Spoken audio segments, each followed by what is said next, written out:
Good morning दोस्तों। आज हम आपसे चर्चा करने वाले हैं 2 जून के करंट अफेयर के बारे में। टॉप 10 क्वेश्चन में लेकर आया हूं और इसमें आपको वीडियो पूरा देखिए और अगर अच्छा लगे तो लाइक और शेयर ज़रूर करें और सब्सक्राइब भी कर लें अगर नहीं हुआ है तो। बेल आइकॉन दबाएंगे तो उससे आपको हमारे वीडियो का नोटिफिकेशन मिलता रहेगा। और तो देखते हैं, सबसे पहला क्वेश्चन है एनएचआरसी के नए अध्यक्ष कौन बने। तो भाई एनएचआरसी के नए अध्यक्ष बन गए हैं अरुण कुमार। पहले तो आप ये जान लीजिए कि एनएचआरसी होता क्या है। नेशनल ह्यूमन राइट्स कमीशन, राष्ट्रीय मानवाधिकार आयोग। इसके जो अध्यक्ष नए बने हैं अरुण कुमार। इन्होंने रिप्लेस किया है एचएल दत्तू को। इससे पहले अध्यक्ष हुआ करते थे एचएल दत्तू, तो इन्होंने इनको रिप्लेस करके ये बन गए हैं अध्यक्ष। अच्छा, भारतीय जो राष्ट्रीय मानव अधिकार आयोग है ये कब बना था? ये बना था 12 अक्टूबर 1993 को। ये ज़रूर याद रखना, ये बना था 12 अक्टूबर 1993 को। क्लियर। और इसके अलावा अगर मैं आपसे कहूँ मध्य प्रदेश राष्ट्रीय मानव अधिकार आयोग कब बना, तो मध्य प्रदेश का जो बना था वो सितंबर 1995 को। तो सितंबर 1995 को मध्य प्रदेश राष्ट्रीय मानव अधिकार आयोग की स्थापना हुई थी। अच्छा, विश्व में सबसे पहले मानव अधिकार कब बना था, तो इसके बारे में भी जान लीजिए। 10 दिसंबर 1948 को विश्व में अमेरिका में सबसे पहले बनाया गया था। इसीलिए हर साल 10 दिसंबर को मनाया जाता है मानव अधिकार दिवस। 10 दिसंबर को ही मनाया जाता है मानव अधिकार दिवस, क्योंकि अमेरिका में सबसे पहले ये बना था 10 दिसंबर को। क्लियर। अच्छा, राष्ट्रीय मानव अधिकार आयोग का हेडक्वार्टर कहाँ है? दिल्ली में है, याद रखना। राष्ट्रीय मानव अधिकार आयोग का हेडक्वार्टर जो है दिल्ली में है। और राष्ट्रीय मानव अधिकार आयोग के पहले अध्यक्ष श्री रंगनाथ मिश्र। श्री रंगनाथ मिश्र राष्ट्रीय मानव अधिकार आयोग के सबसे पहले अध्यक्ष थे और वर्तमान में बन गए हैं कौन? अरुण कुमार मिश्रा। इसके अलावा मैं आपसे ये बता दूं कि सर्वे भवन्तु सुखिनः इसका आदर्श वाक्य कभी पूछ ले कि एनएचआरसी का आदर्श वाक्य क्या है? सर्वे भवन्तु सुखिनः। मानव अधिकार वे अधिकार होते हैं जो कोई बच्चा जन्म से प्राप्त करता है, उसके खिलाफ कोई हिंसा नहीं हो सकती, इसके खिलाफ रहते हैं मानव अधिकार। इसमें 13 सदस्य होते हैं, 12 सदस्य होते हैं और एक अध्यक्ष होता है, अतः 13 सदस्य माने जाते हैं। और ये सारे सदस्य आपको पता होगा, महिला आयोग का और ओबीसी आयोग का, एसटी आयोग का, एससी आयोग का, विकलांग आयोग का, बाल आयोग का। और जो इसका अध्यक्ष होता है, हमेशा याद रखना, एनएचआरसी का जो अध्यक्ष होता है वो सुप्रीम कोर्ट का मुख्य न्यायाधीश हो या पहले रहा हो, ऐसे लोगों को ही इसका अध्यक्ष बनाते हैं। अच्छा, कुछ और आयोगों संगठनों के लोगों के बारे में बताता हूँ मैं। जैसे national highway authority of India, इसके अध्यक्ष कौन बने हैं ये आप बताओ? Sukhbir Singh Sandhu. Sukhbir Singh Sandhu national highway authority of India के अध्यक्ष बने हैं। और आईओसी के अध्यक्ष, IOCL, Indian oil corporation limited, Indian oil corporation limited, इसके कौन बने हैं? इसके आपको बताना है।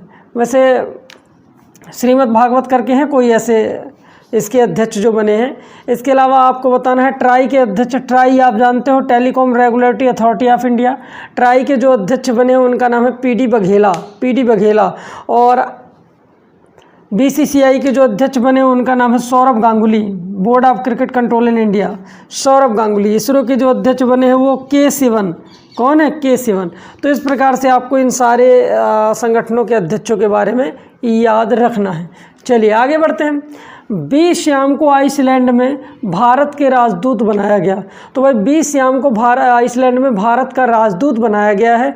तो पहले तो 20 श्याम के बारे में जान लो। ये पहले हमारे विदेश मंत्रालय में काम करते थे सचिव के रूप में, और आज इन्हें बना दिया गया है आइसलैंड का राजदूत।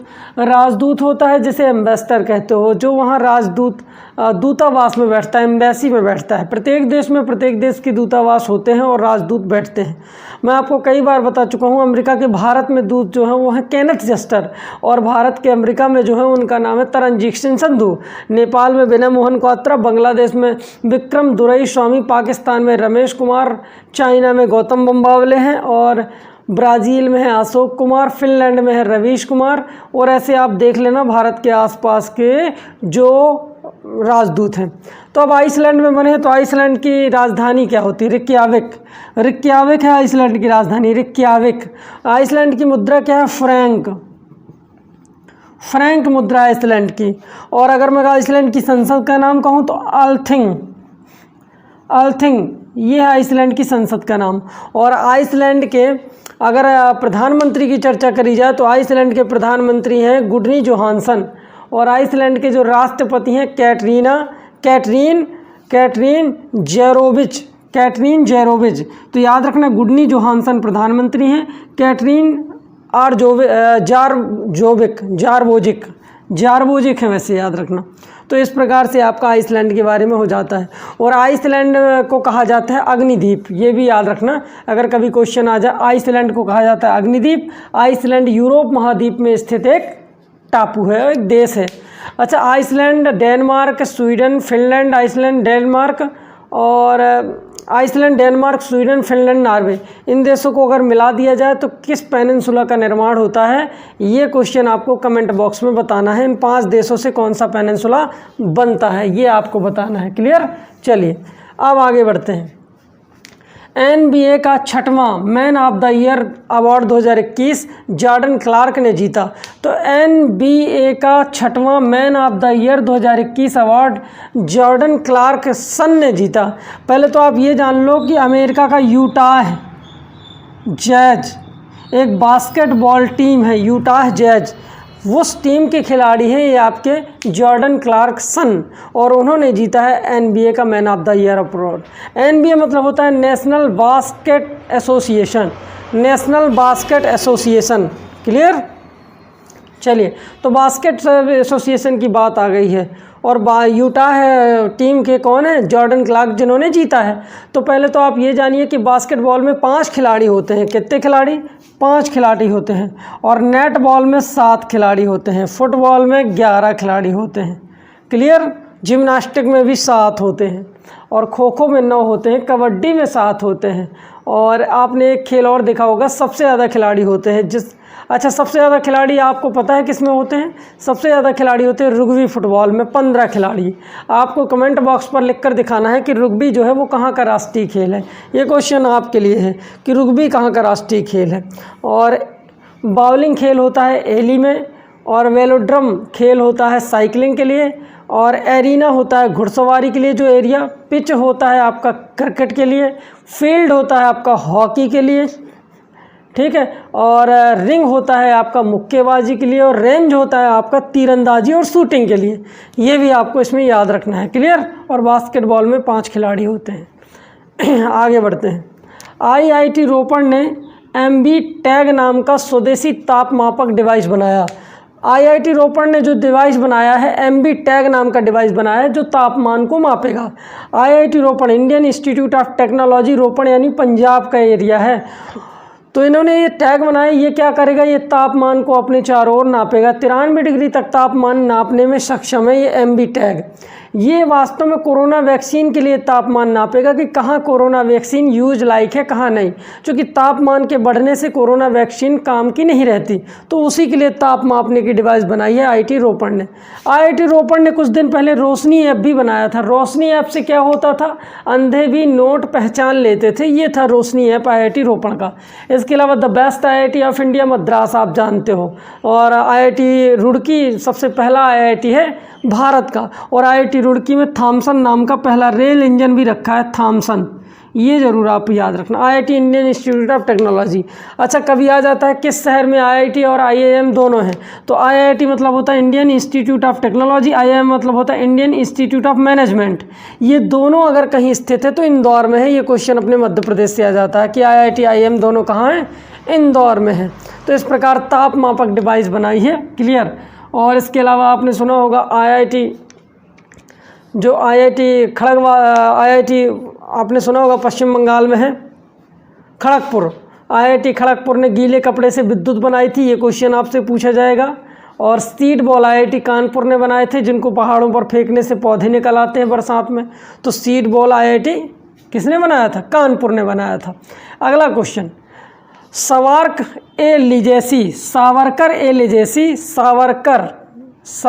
ए लेजेसी नाम की पुस्तक 1924-1966 विक्रम संपथ ने रची। तो सावरकर ए लेजेसी 1924 से 1966 पुस्तक विक्रम संपथ ने रची। इसमें सावरकर के जीवन के संघर्ष के बारे में बताया गया। वीर सावरकर, वीडी सावरकर के नाम से भी ये जाने जाते हैं, क्योंकि विनायक दामोदर सावरकर इनका पूरा नाम है। तो वीडी सावरकर के जीवन पर ये पुस्तक रची है। तो चलिए हम सावरकर के बारे में जानते हैं। अभी सावरकर को भारत रत्न देने की मांग चल रही थी, जिसका कांग्रेस ने विरोध किया था।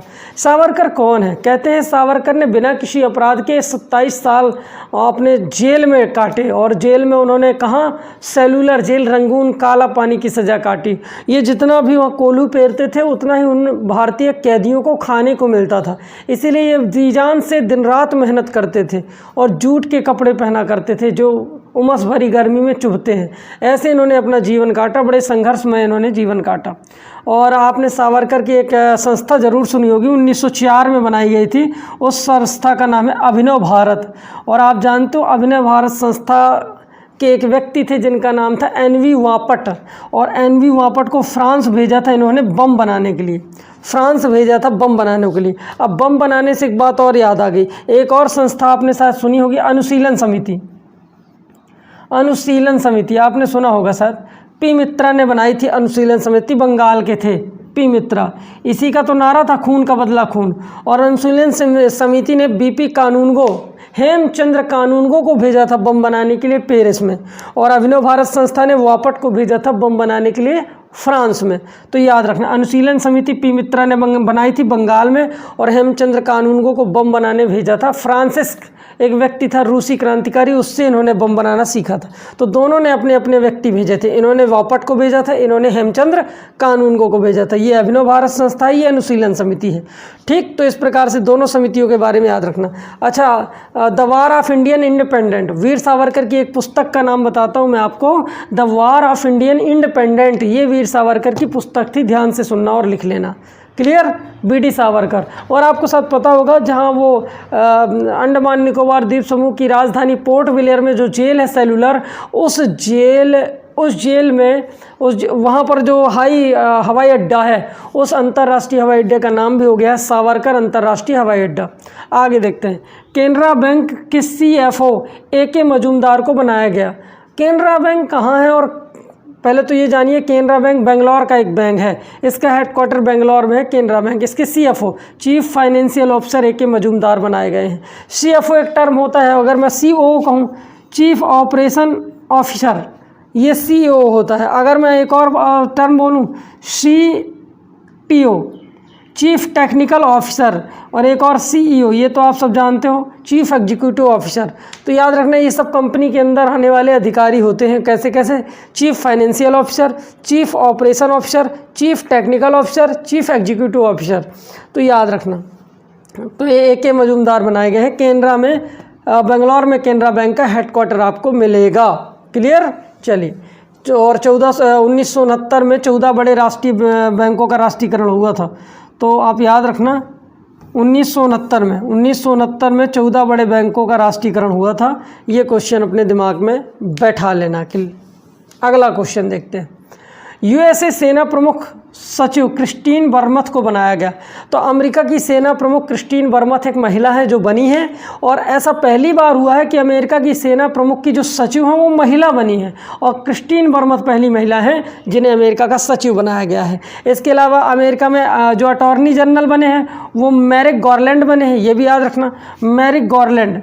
तो अमेरिका में जो अभी अटॉर्नी जनरल बने हैं महान्यायवादी, वो मैरिक गारलैंड बने हैं, ये भी आपको याद रखना है। इसके अलावा मैं आपको और चीज़ें बता दूं कि अमेरिका में जो राष्ट्रपति बने हैं 46वें नंबर के बने हैं जो बाइडेन, और जो बाइडेन की पार्टी का नाम है डेमोक्रेटो पार्टी।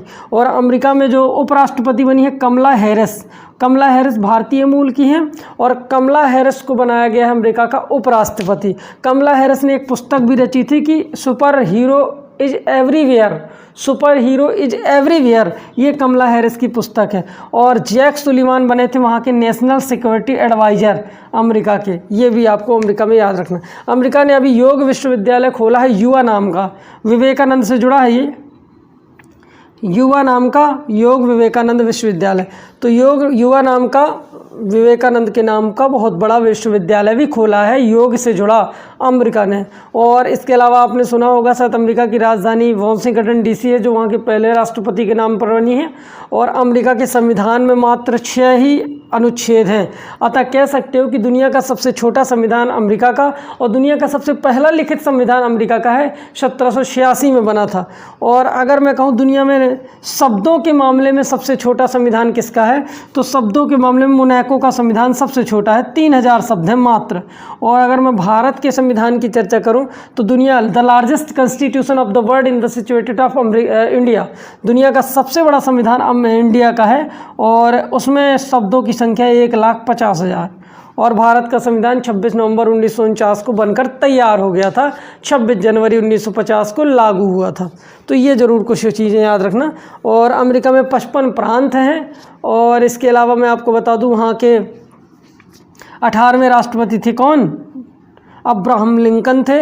और the first national Park in the world situated of America Montana district 1772-73 में बना था, ये पहला नेशनल पार्क है अमेरिका का। And it's famous for old faithful glacier, गर्म पानी के झरनों के लिए चर्चित है। मोंटाना ज़िले का येलोस्टोन नेशनल पार्क दुनिया का पहला नेशनल पार्क जो अमेरिका में है। इसके अलावा वहीं ऊपर कनाडा है। और the largest national park of the world that called is Alberta प्रांत में स्थित है, जिसका नाम है वुड बफेलो नेशनल पार्क। तो Wood Buffalo National Park in the situated of Canada and largest national park of the world and it's also known as Wood Buffalo National Park in the situated of Montana district, Alberta प्रांत। तो इस प्रकार आपको ये चीज़ याद रखना है। Clear? तो ये क्लियर हो गया आपका कि यहाँ पर अमेरिका में क्या क्या हुआ है और क्रिस्टीन वर्मथ सचिव बनी। अब आते हैं आगे। अच्छा, एक और चीज़ मैं आपसे पूछना चाहता हूँ, अमेरिका में एक बिल्डिंग है पेंटागन, उस पेंटागन की खास बात क्या है ये आपको बताना है। पेंटागन क्यों? क्योंकि 5 कोणों में बनी बिल्डिंग है पेंटागन अमेरिका की, वो आपको बताना है कमेंट बॉक्स पर सबसे ज़्यादा चर्चित क्यों है। और पूरे अमेरिका में चर्चित है ही वो, तो ये आपको बताना है कि पेंटागन बिल्डिंग क्यों चर्चित है। आगे बढ़ते, यूएनओ ने इथियोपिया के टिग्रे क्षेत्र में अकाल की घोषणा करी। तो यूनाइटेड नेशन ऑर्गेनाइजेशन संयुक्त राष्ट्र ने इथियोपिया के टिग्रे नामक क्षेत्र में अकाल की घोषणा कर दी, भुखमरी की घोषणा कर दी। रीजन बताता हूँ मैं आपको।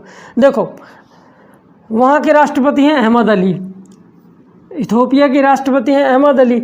और जो इथियोपिया का ऊपर क्षेत्र है, ये इथियोपिया है मान लो, तो इथियोपिया का जो ऊपर का क्षेत्र है वो है टिग्रे क्षेत्र। और इथियोपिया के टिग्रे क्षेत्र के लोगों ने आज़ादी की घोषणा कर दी है, इंकलाब, बोले हमें आज़ाद कर दो, नया देश बना दो। तो गुस्साए अहमद अली ने वहाँ पर भोजन सप्लाई, फूड सप्लाई रोक दी। तो फूड सप्लाई रुक जाने से टिग्रे क्षेत्र में भुखमरी फैल गई है, ये है इसका मैटर। और अहमद अली कोई ख़ास व्यक्ति हैं, चूँकि अहमद अली को पिछले 2-3 साल पहले शायद नोबल पीस प्राइज़ मिला था, नोबल पीस प्राइज़ मिला था, शांति का नोबल। तो ये है व्यक्ति। इसके अलावा आदिस अबाबा है इथियोपिया की राजधानी, और मुद्रा आपको पता ही है बिर, यहाँ की मुद्रा का नाम बिर है। और आपने सुना होगा शायद इथियोपिया के ही एक व्यक्ति हैं WHO के अध्यक्ष, इथियोपिया के एक व्यक्ति हैं WHO के अध्यक्ष, जिनका नाम है टेड्रोस एधानोन घेब्रेयेसस। ये है कुछ मैटर टिग्रे क्षेत्र में अकाल फैलने। अच्छा, भारत में सबसे पहले अकाल, सबसे बड़ा अकाल कब फैला था? तो मैं आपको बता दूं, भारत में 2 बार अकाल फैला, 1921 में, 1943 में। 43 का अकाल पंजाब क्षेत्र में फैला था और सबसे बड़ा अकाल माना जाता है ये भारत। पहले भारत में अकाल बहुत पड़ा करते थे। अब आते हैं, ONB साहित्य पुरस्कार जीता वैरामुत्तु ने। तो पहले ये जानिए, ONB साहित्य पुरस्कार जो है वो केरला का पुरस्कार है और पहला गैर मलयालवी लेखक वैरामुत्तु हैं, ये तमिल लेखक हैं और इनको ये पुरस्कार मिल गया। हमेशा केरल के ही मलयालम साहित्यकारों को ये पुरस्कार मिलता था, लेकिन अब ये पुरस्कार मिला है वैरामुत्तु को, जो एक तमिल लेखक है। तो ये याद रखना। आप केरला के हैं तो केरला की भाषा ही मलयालम है, और केरला में आपको पता होगा कि हाईली एजुकेटेड है, 96% शायद एजुकेशन है उसकी केरल की, और 1084 सेक्स रेशियो है केरल का। और थोरियम, ड्यूरिलियम, नारियल, रबर, मसाले, काजू केरल के मुख्य फसलें मानी जाती हैं जो सबसे ज़्यादा उत्पादित होती हैं। इसके अलावा आपने सुना होगा Eravikulam 16 national park, Pambadum 16 national park, और इसके अलावा आपने सुना होगा Periyar national park, silent valley, Kuntipuzha नदी के तट पर है साइलेंट वैली, 1983 में आंदोलन हुआ था वहाँ पे। ये सारे नेशनल पार्क आपको वहाँ पर देखने को मिलेंगे। इसके अलावा आपने कन्नूर हवाई अड्डा है, और इसके अलावा आपने कोच्चि हवाई अड्डा है, इसके अलावा आपने कलिकट हवाई अड्डा सुना होगा, और कोलम हवाई अड्डा। तो ऐसे 4 बड़े हवाई अड्डे भी आपको केरल में देखने को मिलेंगे। केरल में ही Thumba rocket launching pad Thumba, और थुम्बा से ही भारत का पहला रॉकेट नाइक एपास छोड़ा गया था, ये ज़रूर आप केरल में याद रखना। और विक्रम साराभाई अंतरिक्ष केंद्र तिरुवनंतपुरम 1961 में बना था, और विक्रम साराभाई हैं the father of space programme, भारतीय स्पेस प्रोग्राम के जनक। उनका हेडक्वार्टर भी कहाँ मिलेगा? केरल की त्रिवेंद्रम में मिलेगा। मुख्यमंत्री पिनाराई विजयन है, राज्यपाल आरिफ मोहम्मद खान है, और वहाँ के एन मणि कुमार वहाँ के चीफ जस्टिस हैं, आर श्रीलेखा वहाँ की डीजीपी हैं, और के शैलजा वहाँ की साहित्य के शैलजा वहाँ की स्वास्थ्य मंत्री हैं। ऐसा के शैलजा को इस बार क्या नहीं दिया गया? चूँकि वो मुख्यमंत्री की दावेदार हैं तो उनको इस बार मंत्री पद नहीं दिया है। पिनाराई विजयन ने धोखा किया उनके साथ इस बार। और इसके अलावा और भी चीज़ें केरल से आपसे पूछी जा सकती हैं। वेम्बनाथ झील है, अस्त्यमोदय झील है, बड़ी बड़ी झीलें हैं, और नदियाँ भी ढेर सारी आपको मिलेंगी।